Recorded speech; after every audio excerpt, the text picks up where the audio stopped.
Price Lord, glory to Jesus. இப்போ நம்ம அடுத்த வசனத்தை பார்ப்போம். வேறு வசனம் 3வது டாபிக் பார்ப்போம். யாத்ராகமம் 20:23. நீங்கள் எனக்கு ஒப்பாக வெள்ளி பொன்னினாலே தெய்வங்களையும் உங்களுக்கு உண்டாக்க வேண்டாம். கர்த்தரின் கட்டளைகளை மீறியதால் புறஜாதிகளிடம் ஒப்பு கொடுத்தார். இது கர்த்தருடைய கட்டளை. அவர் சொல்கிறாரு, அவருக்கு பொண்ணு வெள்ளி என்ன செய்யுமா, தெய்வங்களை உங்களுக்கு உண்டாக்க வேண்டாம். நீங்கள் எனக்கு ஒப்பாக, தேவனுக்கு ஒப்பாக அவரை போலவே வெள்ளி பொண்ணில் என்ன செய்ய தெய்வங்களை உண்டாக்க வேண்டாம். கர்த்தரின் கட்டளை மீறியதால் உங்கள் பொற்ஜாதிகளை ஒப்பு கொடுத்தார். உங்கள் பகைவர் உங்களை ஆளுவார்கள். 26:17 சொல்லப்பட்டிருக்குது. லேவியராகமம் 26:17. உங்கள் பகைவர் உங்களை ஆளுவார்கள். 26:25 சத்ருவின் கையில் ஒப்பு கொடுக்கப்படுவீர்கள். அடுத்தது 38 சொல்லப்பட்டிருக்கிறது வசனம், புறஜாதிகளுக்குள்ளே அழிந்து போவீர்கள். இது எல்லாமே பாருங்கள் இப்போ நடந்து கொண்டிருக்கிறது. அதே மாதிரி உபாகமம் 4:27 கர்த்தர் உங்களை புறஜாதிகளுக்குள்ளே சிதறடிப்பார். எஸ்ரா 5:12 பிதாக்கள் தேவனுக்கு கோபமூட்டினார்கள். அவர்களை நேபுகாத்நேச்சார் கையில் ஒப்பு கொடுத்தார். அவன் இந்த ஆலயத்தை நிர்மூலமாக்கினான். பார்த்தீங்களா எப்படி ஒப்பு கொடுத்து என்ன செய்கிறாங்க, நிர்மூலமாக்கி போயிட்டான் யார், நேபுகாத்நேச்சார். அது மட்டும் இல்லை, நெகேமியா 9:26 நியாயப்பிரமாணத்தை புறம்பே எரிந்து விட்டார்கள். 9:30 நெகேமியா 9:30 நீர் அவர்கள் மேல் பொறுமையாக இருந்து தீர்க்கதரிசிகளை கொண்டு கடிந்தும் அவர்கள் செவி கொடுக்கவில்லை. இதுக்கு மேலே ஆண்டவரால் என்ன பண்ண முடியும்? தேவன் இதுக்கு மேலே என்ன பொறுமையாக இருப்பார்? என்ன சொல்லுங்கள், இதுக்கு மேலே என்ன செய்ய முடியும்? எல்லாமே சொல்லிக்கிட்டாரு. புறஜாதிகளுக்குள்ளே சிதறடிக்கப்படுவீர்கள், அவங்கவுங்க ஆளுவாங்க, இதெல்லாம் அழிஞ்சு போவீங்க, எடுத்துருங்க, இதெல்லாம் வேண்டாம். அப்போ நியாயப்பிரமாணத்தை புறம்பே எரிந்து விட்டார்கள். அது பாருங்கள், வேஸ்ட்டாக போச்சு. நீர் அவர்களே பொறுமையாக இருந்தனால தீர்க்கதரிசியை கொண்டு கடிந்து கொள்ளப்பட்டாங்க. தீர்க்கதரிசிகளை கொண்டு சொல்கிறாரு அவங்களுடைய வாழ்க்கையை. அப்பயும் அவங்க என்ன செய்யலை, அவங்களுக்கே செவி கொடுக்கவே இல்லை. அப்போ எப்படி இருந்தாங்க, அவங்க செவி கொடுக்காத இருந்தாங்க. அவங்க அதை பற்றி கவலையே படலை அவங்க.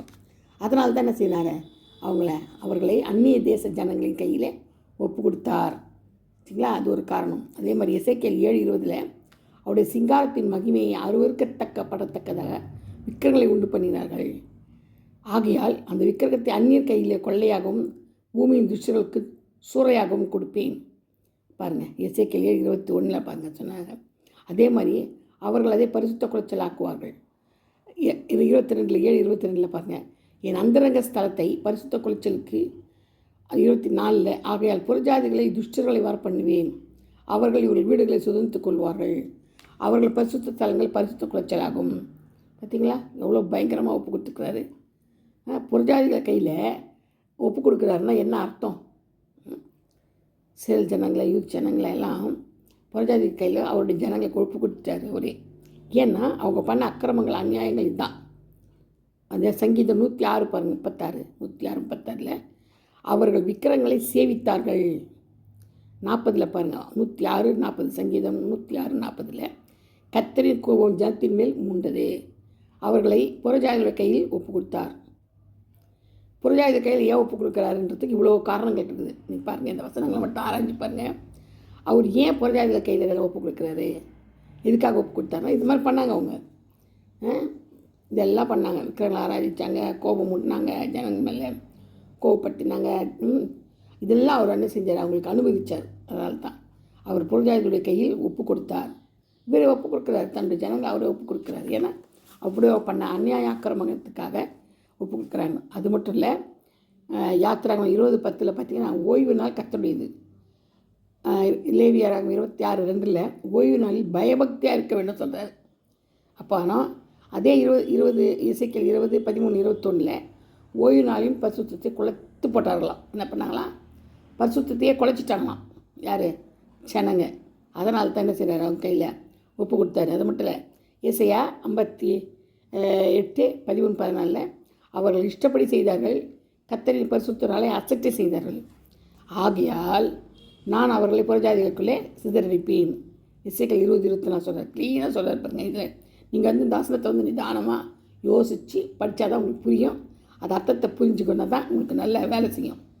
ஏன்னா ஆகையால் நான் அவர்களை புறஜாதிகளுக்குள்ளே சிதறடித்தேன். பாருங்கள், சிதறடிச்சு போகிறேன் புறஜாதிகளுக்குள்ளே. அவங்க இஷ்டத்துக்கு அவர் கொடுத்துட்றாரு, அவங்கள தன்னுடைய ஜனத்தை கொடுத்துறாரு. அவர் இஷ்டப்படி செய்தார்கள், கர்த்தரின் பரிசுத்த நாளை அசட்டை பண்ணினார்கள். அவங்கவுங்க இஷ்டத்துக்கு ஆடுறாங்க பாருங்கள். தேவ பயம் இல்லை, பக்தி இல்லை, தேவன் மேலே அன்பு இல்லை, இதுவும் இல்லை. அவர் சொன்னது கற்பனை கட்டளை கீழ்ப்படியில் அதை கை கொள்ளலை. அதனால செஞ்சார், புறஜாதிக்கையில் ஒப்பு கொடுத்தாரு, அப்புறம் சிதறடிச்சிட்டாரு. இதுலேருந்து நம்மளுக்கு என்ன செய்யுது? இந்த காரியங்கள் எல்லாம் ஆண்டவர் செய்தார், புறஜாதிகள் கையில் நம்மளை ஒப்பு கொடுத்துறாரு. இதெல்லாம் நம்ம செய்யக்கூடாதுன்னு தோணுது. அப்போ தான் அவரோட கட்டளை கற்பனை அப்படி தான் சொல்லுது, நம்ம செய்யக்கூடாது தான். செய்தால் நம்மளுக்கு இந்த கதி தான் வரும் இல்லையா? அழித்து போடுறன்ற சொல்கிறாரு. அதனால் அதெல்லாம் நம்ம செய்யாதபடி நம்மளை காத்துக்கொள்ளணும். கர்த்தர் தாமே இந்த வார்த்தைகளை ஆசீர்வதிப்பாராக. நல்லா வேதத்தை படித்து தெரிஞ்சுக்கோங்க. இது நான் வேதத்திலேருந்து தான் சொல்கிறேன், நான் உளரலை. ஒவ்வொருத்தையும் நீங்கள் படிச்சுக்கோங்க.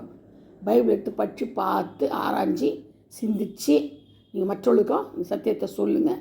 கர்த்தர் தாமே இந்த கடைசி காலமாக இருக்கிறதுனால வருகை நெருங்கி போச்சு. அதனால் நம்ம தைரியமாக என்ன செய்யணும்? கர்த்தருக்காக இந்த கட்டளையெல்லாம் நம்ம வெளிப்படுத்தணும், கற்பனையெல்லாம் சொல்லணும். கர்த்தர் தாமே பாதுகாப்பாராக. ஆமென். அல்லேலூயா. Praise the lord. God bless you all. Thank you.